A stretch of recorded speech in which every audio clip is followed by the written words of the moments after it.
हम सो रहे होते हैं लेकिन हमारा दिमाग जाग रहा होता है। कैफियत होती है जो वेकफुलनेस और स्लीपफुलनेस के दरमियान है। हम लेटते हैं, हमें ऐसा लगता है हमारे सीने पे कोई चीज़ वजन डाल रही है। कुछ सेकंड्स होल्ड करने के बाद फिर आप उठ पाते हैं। हमने अपने टाइम स्केड्यूल नींद को इतना कम दिया हुआ है, हम रात को 4-4, 5-5 बजे सो रहे हैं। हमारी बॉडी की रेस्ट पूरी हो जाती है और हमारा दिमाग जागता रहता है। अस्सलाम वालेकुम एवरीवन, मेरा नाम मुआफ़िया मलिक है। बाय प्रोफेशन मैं क्लिनिकल साइकोलॉजिस्ट यानी माहिर नफ्सियात हूँ।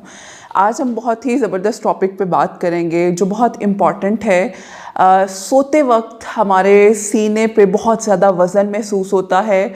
हम सो रहे होते हैं लेकिन हमारा दिमाग जाग रहा होता है। हम सो रहे होते हैं लेकिन हमसे हिला नहीं जाता। यानी कैफियत होती है जो वेकफुलनेस और स्लीपफुलनेस के दरमियान है। मतलब हम सो भी रहे हैं और जाग भी रहे हैं लेकिन हमें ज़हनी सुकून नहीं मिल रहा। इसको हम क्या कहते हैं? हमारी ज़ुबान में इसको स्लीप पैरालिसिस कहा जाता है। स्लीप पैरालिसिस क्या है और इसकी वजूहात क्या हैं और इससे बचा कैसे जा सकता है, आज की इस वीडियो में हम इस पे बात करेंगे। सबसे पहले ये होता क्यों है, स्लीप पैरालिसिस क्या है? बेसिकली हम जब सोते हैं, हम लेटते हैं, हमें ऐसा लगता है हमारे सीने पे कोई चीज़ वज़न डाल रही है, हमसे उठा नहीं जाता, हमारी टांगों में या हाथ नम होना शुरू हो गए हैं और हमसे वज़न नहीं अपने जिस्म पे डाला जा रहा। कुछ सेकंड्स होल्ड करने के बाद फिर आप उठ पाते हैं, ठीक है।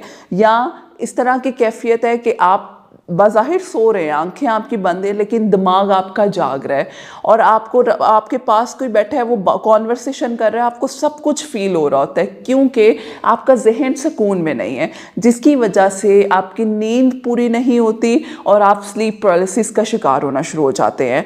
और इसके पीछे वजूहात बहुत कॉमन हैं, लेकिन वो कॉमन जो वजूहात हैं वो इतनी कंसिस्टेंसी के साथ हम लोग लेकर चल रहे हैं कि वो इतनी रिलक्टेंट हो गई हैं कि हमें समझ नहीं आता ये मसला क्या हो रहा है। सबसे पहली वजह हमारा इंसोमिया, हमारी नींद डेप्रीवेशन, जो स्लीप डेप्रीवेशन है। हमने अपने टाइम स्केड्यूल नींद को इतना कम दिया हुआ है, हम रात को 4-4, 5-5 बजे सो रहे हैं और सुबह हमने जॉबियंस हैं तो 8-9 बजे उठ जाना है, ठीक है। हमारा स्लीप पैटर्न इतना डिस्टर्ब है, रात सारी हम सोते नहीं है या दिन में हम सोते रहते हैं। अब ये देखें, ये साइंटिफिकली भी एक साइकिल है कि जो चीज़ जिस पर्पस के लिए बनी है, अगर हम उसको अगेंस्ट द नेचर जाएं तो वो चीज़ हमें डिस्टर्ब करती है। अब रात सोने के लिए, रेस्ट करने के लिए बनी है, लेकिन हम सारी रात जाग रहे होते हैं और सारा दिन हम सो रहे होते हैं, तो ऑब्वियसली आपकी बॉडी इस चीज़ की एक्सेप्टेंस में नहीं आती। उसके लिए सबसे पहली वजह ही यही है कि हमारी स्लीप डेप्रीवेशन है। हम दूसरी चीज़ ये है कि हम लोग जो है वो अपने पैटर्न्स को प्रॉपर्ली स्केड्यूल नहीं करते। हमने कोई स्केड्यूल नहीं रखा, रात को इतने बजे लेट जाना है और सुबह इतने बजे उठ जाना है। हम अपनी मर्जी से अपने पैटर्न डिस्टर्ब करते हैं। हमारी डाइट भी इफ़ेक्ट करती है और सबसे बड़ी चीज़ वही बात आ जाती है कि आप अपने पैटर्न्स को बेहतर नहीं करते हैं। या कोई मेडिकल कंडीशन भी हो सकती है, ठीक है। कोई मेडिकल मसला है, किसी वजह से आपको नींद डिस्टर्ब हो गई है, तो वो भी स्लीप पैरालिसिस का बाइस बन सकती है। अब जी डायग्नोज किस तरह से होता है, जैसे मैंने पहले कहा कि हमें बहुत ज़्यादा प्रेशर फील होता है अपनी चेस्ट पे, हमारी बाजू और टांगों में ऐसे लगता है जान ही नहीं है, वज़न ही नहीं है, हमसे कुछ सेकंड्स होल्ड करके उसके बाद हम उठते हैं। तो ये जब डायग्नोसिस आपको समझ आ रही है, आपको पता है कि आपके पैटर्न डिस्टर्ब हैं, तो अब हमने इस चीज़ से निकलना कैसे है, ठीक है।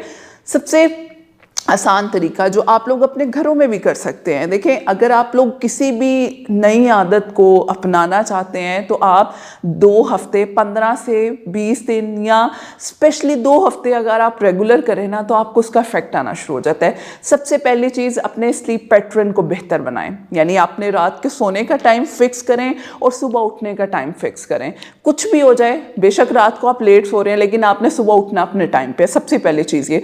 दूसरी चीज़ ये कि अपने रूम एनवायरनमेंट को काम रखें, टेम्परेचर नॉर्मल होना चाहिए, शोर नहीं होना चाहिए, लाइट्स बहुत ज़्यादा नहीं होनी चाहिए, अकॉर्डिंग टू द रिक्वायरमेंट आपका रूम एनवायरनमेंट होना चाहिए। तीसरी चीज़ जो बड़ी इंपॉर्टेंट है, आप सारा दिन कोशिश करें कम लेटें। नैप ले लें 15-20 मिनट, आधा घंटे का, लेकिन सारा दिन लेटे ना रहें। हम लोग क्या है, सारा दिन रेस्टलेस रहते हैं और रेस्टलेस रहने की वजह से हमारी बॉडी की रेस्ट पूरी हो जाती है और हमारा दिमाग जागता रहता है, ठीक है। इसीलिए रात को फिर हम डिस्टर्ब रहते हैं।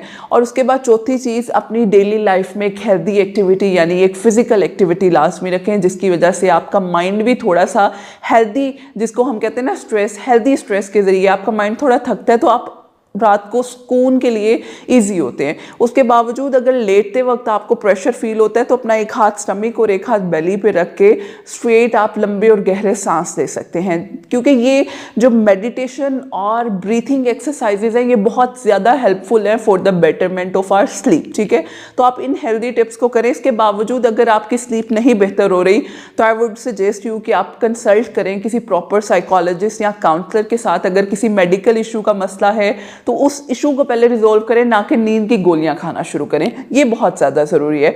और आई होप ये वीडियो आप लोगों के लिए बहुत ज़्यादा हेल्पफुल होगी जिन्हें स्लीप पैरालिसिस है या नींद के मसाइल हैं। अगर वो उसकी रूट कॉज को फाइंड आउट कर लें तो वो अपने इन मसाइल से बच सकते हैं। Thank you so much.